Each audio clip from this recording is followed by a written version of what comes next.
Welcome to Amplifying Leadership, a podcast where we talk leadership and all that goes with it, with our guest stories, wins, and even challenges. My name is Tara Lehman, and I'm a partner, coach, and consultant at Twin Life Coaching and Business Services, of which Amplifying Leadership is a division.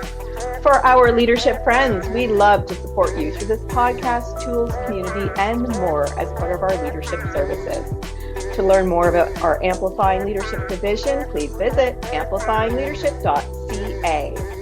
Today, I am welcoming Marie Mozzi, owner of Marie Mozzi Leading from the Heart, who is also a speaker and a coach. So let's start with sharing with our audience a little bit about how you came into leadership and developed that way.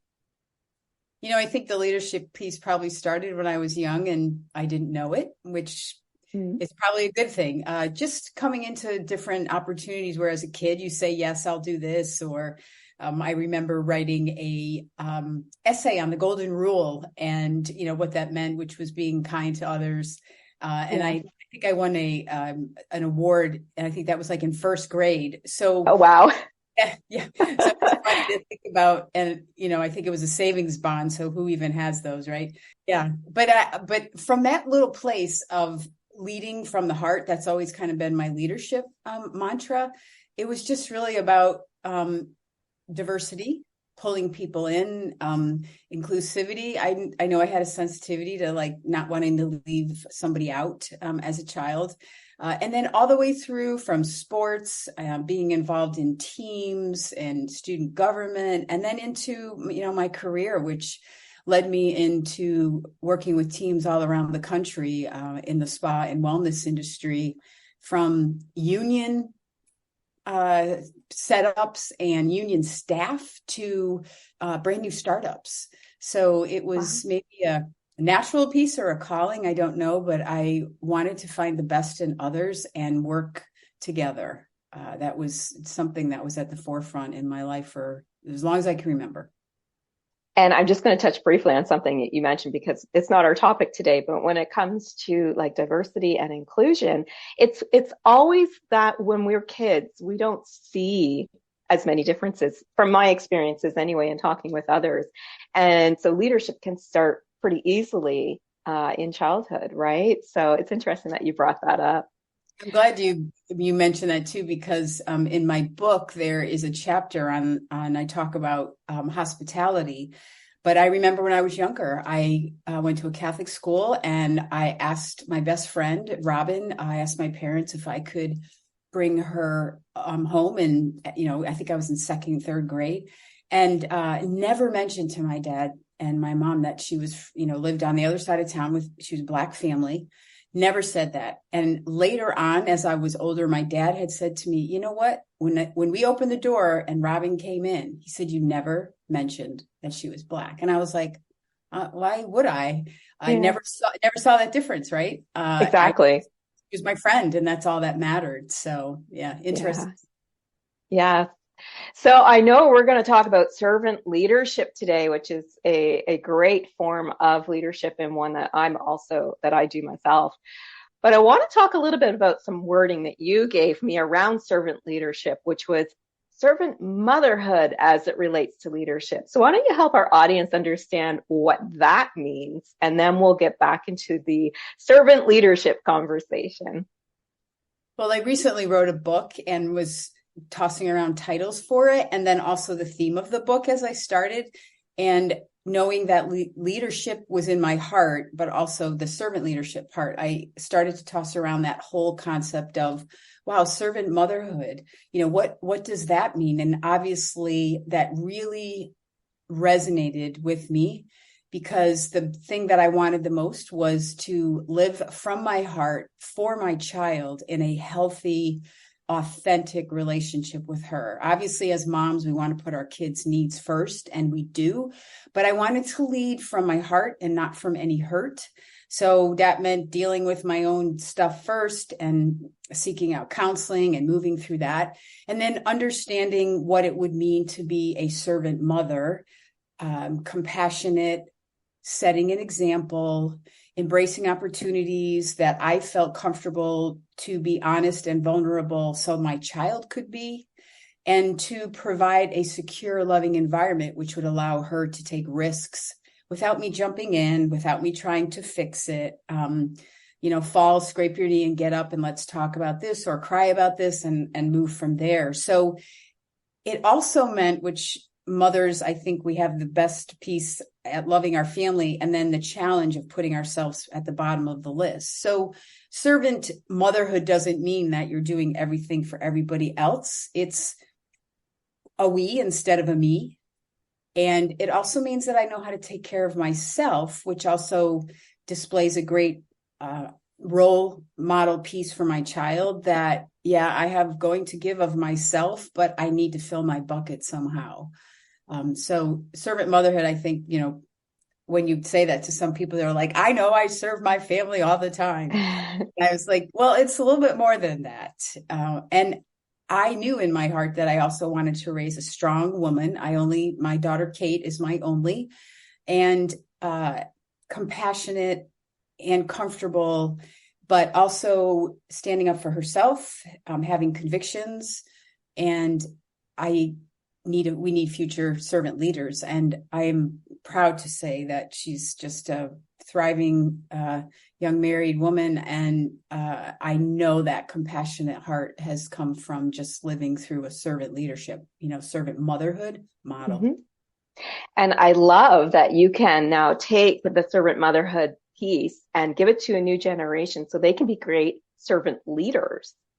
So why don't we talk a little bit about why it is important for developing our leadership skills around servant leadership, especially because we have new leaders coming up and as other people retire. So what are your thoughts around that?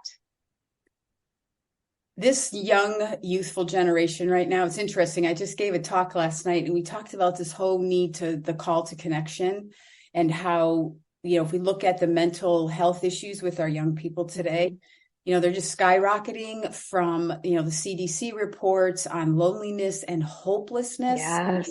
Right. To live without hope is just, to me, is devastating. We also see there's a company that does research too, specifically with young people. And looking at their information, we see the same thing about the threats of mental illness. So my compassion and passion around this young generation is that I know that there's a leader within all of us, even if it means we work out of silence and people are watching our movements and our direction and our actions.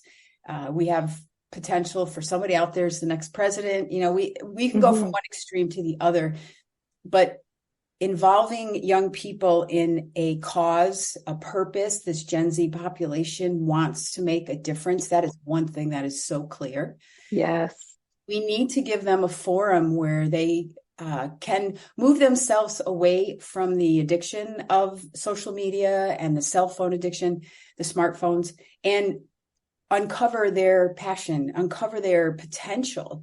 It's just been crushed, and this desire to belong is just coming from an unhealthy place. And if we don't change anything or do anything for these young people, where they will end up leading from the hurt and not the heart. And they're going to be the future of our country. And I don't know if we'll see it in our lifetime. It may be a slow change for me anyway. But I see the potential in what they have, and we just need to get back to listening and being present with each and every one of them. I agree, and I think it's something to note too that my daughter is a teenager and she's gone through high school during COVID, and that really affected their social being. So when you talk about connection and we talk about connecting with our teams, especially the younger generations, they're coming from a time, as you said, with smartphones in their hands or video games, and also now the newer ones, through a time when we couldn't socially connect. We weren't allowed to go out for months on end, and, all those precautions that were in place. And so that sense of purpose that you mentioned really does start to disappear or come from a different place, which isn't always going to be great moving forward. True. What are your thoughts on leadership? So when we talk about being servant leaders, we're a little bit, older than those newer generations. How can we help as their leaders grow them into better leaders with regards to servant leadership so that they are coming from a sense of true purpose, not from a sense of purpose from who knows where? Right. Great question. I think the first thing we have to do as adults or current leaders is to make the break to connect. Mm-hmm. So being present and sitting down and having a conversation means we really focus on the art of listening. And that seems so easy, but gosh, we're so bad at it right now. It's so true. I was talking with someone with that the other day. It's horrible. And it's about paying attention and listening, because somewhere in that conversation, especially with the young person, there's a dream. There's Yes. an idea.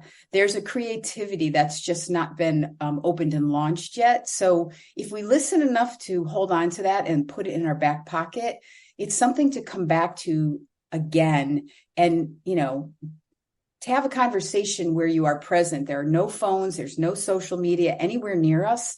We went out for ice cream the other night, and a father and son were sitting outside in beautiful evening, and both of them had their phones, and there was no conversation. I was like, just such a great time to listen. So I think as leaders, we have to listen. We also have to look. And I used to say on my teams that I would encourage my supervisors and directors to use peripheral vision, which basically meant something is happening on the outside that maybe as a leader we haven't paid direct attention to, but it catches our attention. It might be a person that's in the wrong place. Maybe I need to reposition them. Maybe a child that is doing their homework and starts doodling, and you see these amazing drawings. So it's just showing up and paying attention and listening, and having an open heart and an open ears just means I want to connect with you. I value you. You can trust me. And then from there, it will, I know it will grow. We just have to show up. And I love that you mentioned having those meetings with employees, even because sometimes they don't know how to express themselves. So if we can have those even one-on-one talks with them and asking what their goals are to help them bring out that purpose that they maybe once had as young children, that they lost somewhere during, the smartphone years or the COVID years, and helping them bring that back out, I think, yeah. So true. And I have a friend who I work with, a colleague who is a psychologist in Chicago, and he says, I talk to these young people all the time, and they show up and they will give me a list of everything they've done, but they can't tell me who they are. Yeah. And I say to a lot of the youth that I work with, you need to know who you are, or somebody's going to tell you what you're supposed to be. Yes, 100%. And we have to really, as leaders now with the newer generations coming in, we have to also pay attention to reminding ourselves where they came from, because they didn't come from where we came from. They literally came through, social medias or, the phones or whatever. And we have to know our audience, so to speak, when it comes to being a leader. And with servant leadership, that is a big piece of it, is the listening and the communication and the connecting that you're talking about. What would you suggest as leaders that we do if we're noticing, that our newer generations aren't really they don't want to be necessarily included? Maybe it's because they've never been asked to be, but how can we open up their shells into sharing with the older generations who they don't connect well with? Because we didn't grow up with that kind of stuff, right? What are your thoughts on that? Yeah, I think we've come to this point too, where we've hardened the hearts a little bit. We have a shield. We kind of protect ourselves. So, how do we lead from the heart, which is servant leadership? And as a leader, if I'm paying attention to a young person that's getting out of college, looking for job opportunity, or working on my team, again, I think you said, Kara, which is perfect, which is Tara, to be able to sit and have a conversation, and just listen. And I guess you can use the analogy of reading between the lines, but not only what they're saying, but what they're not saying, and what they're not sharing. And it is one of those opportunities where if you hear something, maybe you create an opportunity for them, simple, which allows them to, step out of that darkness a little bit and try something different. And I think it's all about quality connections, and it takes time. I totally realize that. And as managers and supervisors and directors and executives, it's like your people are your business. So we just have to invest, because once it's just a cog in the wheel. And once it gets moving, we start to see more production. We see better attitudes and motivations higher. So you said it, which is just being able to sit and listen.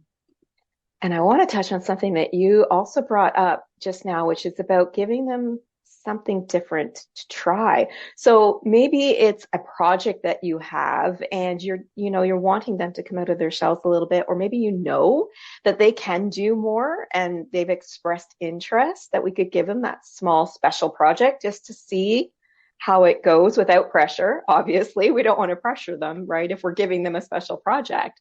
I think that's an important piece of servant leadership as well, is helping them to discover who they are, as you mentioned, but allowing them to grow in a way that allows them to come out of their shell, because not everybody's going to be, yeah, me, I'll do it. Right. Right. No, that's true.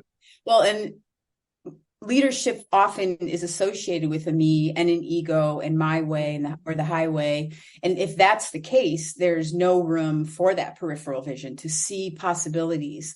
But if you're working with a team from a servant leadership perspective, that inclusivity is important, but it's also what you just said, which I love.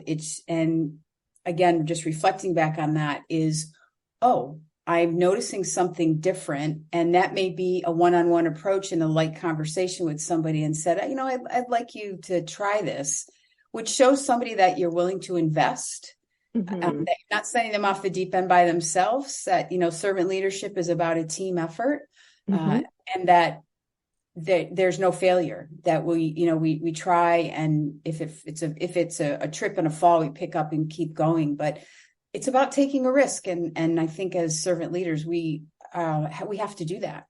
Exactly. And you're right. There's no I in team and there's no I in leader. That's something that I've been saying recently. So yeah, I love that you're mentioning things like team building. It's very, very important. Yeah. Is there any concept of servant leadership that you feel is most important when we're talking about new leaders? I mean, listening, you mentioned, which 100%, that is probably number one. Is there any other piece of servant leadership for new leaders that maybe we need to pay more attention to? I think one of my favorites is just the concept of creativity, which on both ends, for the leader and for the servant leader and for the potential to be leader. I think lots of times we are in a situation where we as a servant leader have to take a step in trying something new, taking that risk, and being creative, not only in the particular task or project, but also in how to engage the people that we are working with. So when I say that, I remember being in a situation where we were doing a renovation in the spa that I was working at, large destination. And I was like, the staff was excited, but it was also change. So now what happened? So before the wall was destroyed that night, we talked about the future, where we were going. There was a few layoffs just for a short time. And I just bought paint and markers, and they just used the entire wall and made a graffiti wall out of it. Oh, and very cool. It was fun, but it was an expression for all their memories and all those things and fears of what was coming. But it was a release, and it was a great team event. And then the next morning we came in and, just demolition started. So it was gone. But it was a release for them. And that was just a creative thing that I could sense the fear, and the excitement, and what happens, what if we get too big, what happens to my job, just all of those little things. So I think the creative piece of, how to bring out the best in your team, which is important. And then I know we may be challenged by the board of directors or, upper Mm-hmm. management, like, what are you doing? But with confidence and conviction, and I know I'm including the team. I think it's important to try some of those new tactics or, new tasks and just bring everybody along. And if it doesn't work, you're right in there with them and you just turn the corner, Mm-hmm. try again. I love what you did with your team and giving them that sort of final, this is a change and it allows for change management to happen, I think, a little bit easier how you managed it because it's like, let's get it out. Let's put it on that wall, Yeah. and the future is what's coming tomorrow. And so much fun too, I'll bet. It was fun. It's Yeah. been years, but I can remember it and I still have a visual picture of that wall. Some of that I would not repeat, but it was great. And it was such an outlet, a positive outlet for them.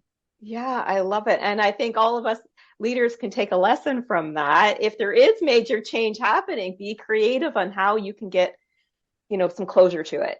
Because closure is something that sometimes you don't get. If you get that email that some people do that I don't like, that is like, oh, you're being laid off today, that's not closure. That just raises more questions. But if we can be creative about it, maybe it's not always fun, but something that is a little bit more innovative about how we create closure for people, I think is great. That's amazing. So speaking about creativity, it's my understanding that you have this great cookie recipe you like to talk about in your book. So why do you include that when we're talking about leadership? I'm very curious. Sure. So the book is called The Joy of Servant Motherhood, One Mom's Journey. And it's about my raising Kate. And as I was writing it, I was thinking to myself, and it came out on paper, that not only did I learn lessons, or I was teaching Kate lessons, but I've learned lessons from her. Mm-hmm. And all of those were life lessons for me as well. So each chapter is different, its own story. And yes, there's one chapter called Cookies and, servant leadership in the making. And cookies first of all, true confession that cookies are my favorite. I'm half Italian, half Irish. So I'm in the kitchen and I love to bake. I love to be creative. The wellness background brings in the healthy stuff as a nutritionist. But if I want chocolate chip cookies, I am making chocolate chip cookies. Have at her. Yeah. So when we were younger, my mom made cookies at Christmas, covered up the aluminum cans, the coffee cans, and saved them with Christmas paper, packed the cans, and we took them out with my dad and delivered them. So but I wasn't allowed in the kitchen. That was very much her control aspect of her life. And I think that this is my mom thing. So I watched. She hid cookies. I found every one of them. And I enjoyed baking cookies with Kate. And the story in the chapter is even when she was little and I was getting ready to get books for her nap, I had just made a batch of chocolate chip cookies and she loved to pour the chips in. And I was like, I'll be back, but we got to put in the fridge. Can't make them now.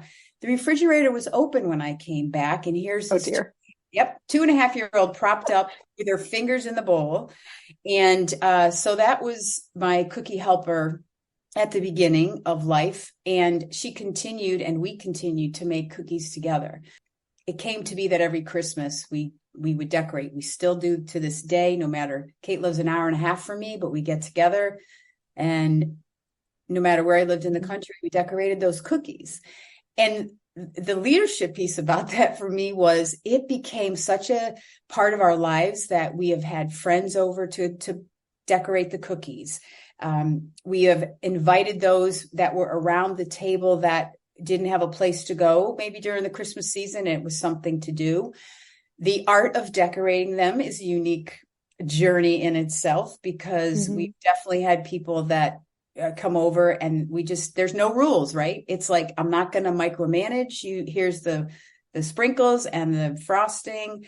And we've had the extreme with one gentleman who was alone who came over and it was the big globs of frosting on the top. And my daughter was young and she goes, what are we going to do with these?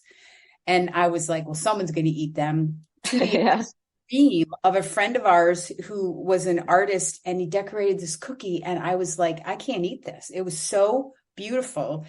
I shellacked it and gave it to him as a Christmas ornament. Oh, wow.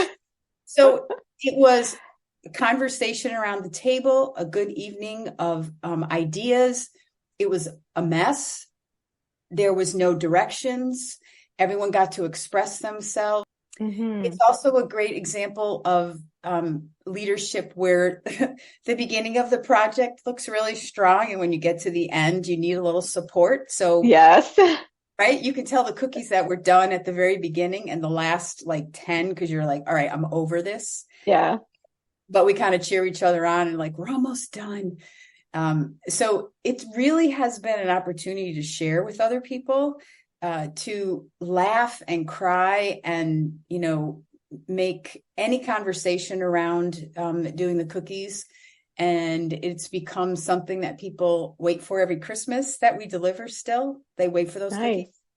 But there's also this opportunity that even in new environments, I moved so many times because of the industry, that it was a way for us to gather community together too. So yeah, it's kind of got a legacy and a story of its own, those cookies. I remember at my corporate world, we had somebody lived in the country, and he used to get those giant puffball mushrooms. Oh, he brought them in, and as a team, because it's all about team building, it's about having a great lunch and having some fun. We made barbecued pizzas as them as the crust. Fun. It was so good. It was amazing, amazing team building thing. It was creative. It was new. It was different. I mean, it was amazing. So thank you for sharing that story. Oh, sure. There's always something that's about team building somewhere, right? Right. That's right. Yeah, All right. Well, thank you for being on the show. Is there a key takeaway that you want to share with our audience today?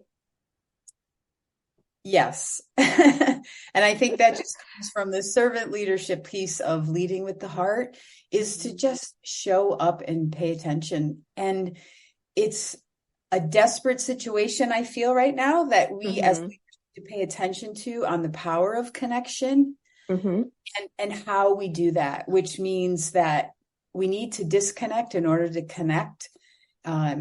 We don't realize the addiction that we have to, our phones and constantly working. And when we do make an appointment with somebody, or we do want to talk to somebody, the phone is off, the attention is directed towards the individual, and we speak less and listen more. Love it. 2 ears, 1 mouth, right? Right. That's right. That is true. Thank you so much for a great conversation today, Marie. I greatly appreciate you being on the show. So can you let us know if anybody in our audience wanted to get a hold of you, how they can find you online, or maybe learn more about that recipe? Sure. You can find me at Marie Mozzi. If you just go to mariemozzi.com, that's my website. I am on LinkedIn under Marie Mozzi, and also on Facebook and Instagram. And I have a contact form on my website if someone wants to reach out. So thank you for that. Great. And her last name, so everybody knows, is spelled Mozzi. Oh, thank you so much. I appreciate it. Thanks for having me, Tara.